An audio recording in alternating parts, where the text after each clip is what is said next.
పూర్తి వివరాలకు చదవండి రేపటి అక్షర శిల్పం దినపత్రికలో.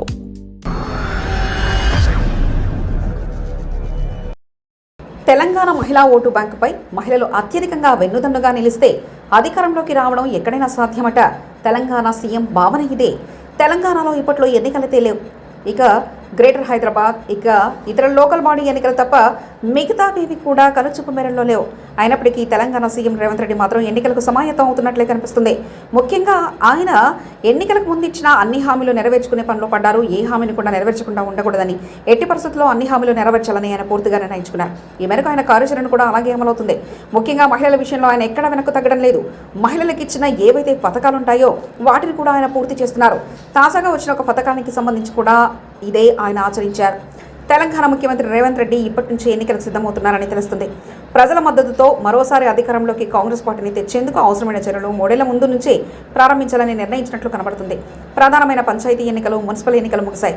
ఇక గ్రేటర్ హైదరాబాద్ మున్సిపల్ కార్పొరేషన్ ఎన్నికలతో పాటు ఎంపీటీసీ, జెడ్పీటీసీ ఎన్నికలు జరగాల్సి ఉంది. అంతే తప్ప ఇప్పట్లో ఇక ఎన్నికలుండవు. ఒకవేళ వస్తే గిస్తే 1-2 ఉప ఎన్నికలు, స్పీకర్ అర్హత పిటిషన్పై తీర్పు చెప్తే వచ్చే ఛాన్స్ ఉంది. అంతే తప్ప మిగిలిన అన్ని ఎన్నికలు దాదాపు పూర్తయ్యాయి. రేవంత్ రెడ్డి ఈసారి జమిలీ ఎన్నికలు వస్తాయన్న ధీమాలో ఉన్నారు. 2029లోనే ఒకేసారి దేశ వ్యాప్తంగా ఎన్నికలు జరుగుతాయని ఆయన పదే చెప్తున్నారు. ఆయన లెక్క ప్రకారం జరిగిన 2029 సంవత్సరానికి తెలంగాణలో ఎన్నికలు జరిగే అవకాశం ఉండదు. అంటే సాధారణ ఎన్నికలకు ఇంకా 3 ఏళ్ల సమయం ఉందని ఆయన లెక్క. అయినా సరే ప్రజలకు ఇచ్చిన ఆయన హామీలను నెరవేర్చాలనే ఉద్దేశంతో ఉన్నారు. ప్రధానంగా మహిళా ఓటు బ్యాంకుపై ఆయన కన్నేసినట్లు కనబడుతుంది. మహిళలు అత్యధికంగా వెన్నుదన్నుగా నిలిస్తే తప్ప అధికారంలోకి రావడం ఎక్కడైనా సాధ్యం కాదు. అందుకే మహాలక్ష్మి పథకం కింద ఇచ్చిన అన్ని హామీలను అమలు చేయాలని నిర్ణయించినట్లు తెలిసిందే. అందులో ప్రధానమైనది మహిళలకు నెలకు 2,500 రూపాయలు ఇస్తామని ప్రకటించారు. దీనిపై త్వరలో అధికారిక ప్రకటన త్వరలోనే విడుదల కానుంది. హామీ ఇచ్చి 2.5 నెలవుతున్నా అమలు చేయడం లేదని అసంతృప్తితో ఉన్నారని గుర్తించిన రేవంత్ రెడ్డి త్వరలోనే వారి ఖాతాలో నగదు జమ అయ్యేందుకు గ్రీన్ సిగ్నల్ ఇచ్చారని తెలిసింది.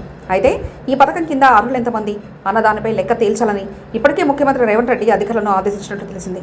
విధి విధానాలు కూడా నిర్ణయించాలని కోరినట్లు తెలిసింది. తెలుపు రంగు కార్డు ఉన్న నిరుపేద మహిళలకు మాత్రమే ఈ పథకం కింద అర్హులుగా ఉండనున్నారు. ఇప్పటివరకు నిధుల కొరత కారణంగానే అమలు చేయలేకపోయామని, ఎన్నికలలో సంబంధం లేకుండా అమలు చేయడానికి ఏడాది ప్రయత్నిస్తామని రేవంత్ రెడ్డి ఇటీవల మంత్రుల సమావేశంలో అన్నట్లు సమాచారం.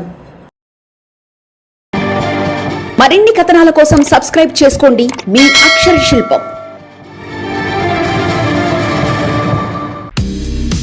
పూర్తి వివరాలకు చదవండి రేపటి అక్షర శిల్పం దినపత్రికలో.